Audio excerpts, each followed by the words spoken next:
Ancient Walls on Trail Ridge by Jack C. Mumar.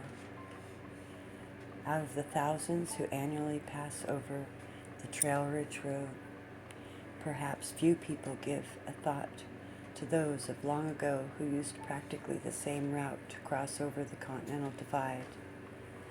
Before the automobile road was built, guides, tourists, and rangers on foot and by horse followed the trail that wound across the uplands.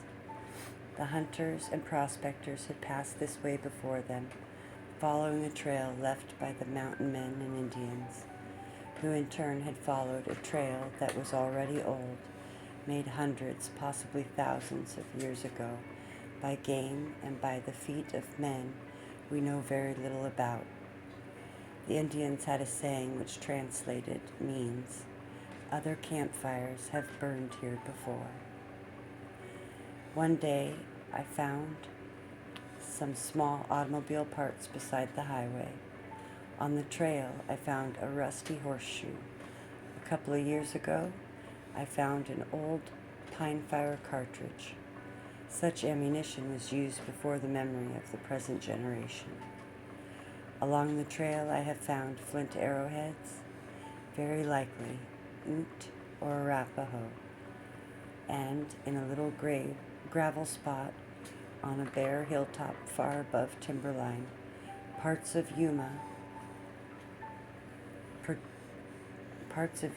projectile points. Men who have made a study of such things say that the Yuma points date back to and before the last ice age. While standing on that hilltop trying to picture in my mind a pageant of the type of life that had once traveled through the little pass below, I noticed a line of rocks running down either side of the slope and at the right angles to the pass. Now, teepee rings are fairly common in the Rockies, but here was something different.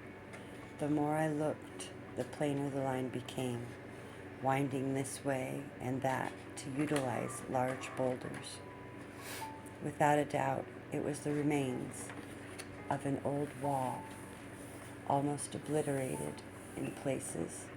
I could not help wondering what many of our present walls would look like if left to the elements for thousands of years. These rocks had not been moved in ages.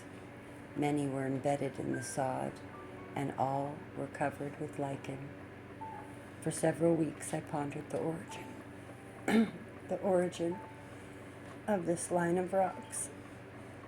And one day with Dean Kirby, Estes Park newspaper man, went back to look at it when he noticed a second wall running parallel to the pass and about 150 feet north and at right angles to the one that I had found. Later I went back to the walls with compass and tape line and took data, which is rather lengthy and would be out of place in this book. The total length of both walls is 750 feet.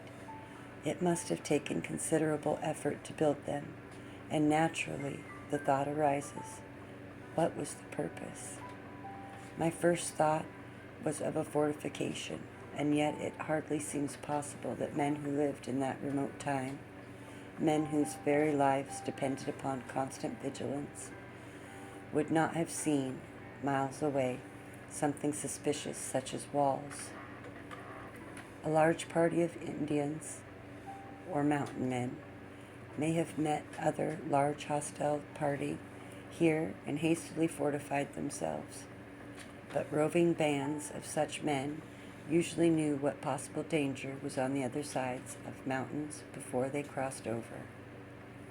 My second thought was that it might be some sort of game trap, and there are several places on Trail Ridge that seem to me much better fitted for such a purpose, and the absence of arrowheads and broken points argues against it.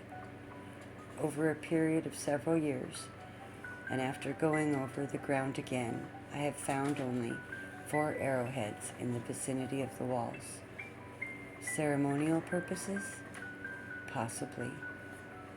Who knows what the minds of men in that dim past may have tried to express in strange ceremonies on the high rocky barrens above timberline, surrounded by a vast sea of hills and canyons. Someday we may find a clue that will lead to the secret, but at present only one thing is certain: other campfires have burned here before.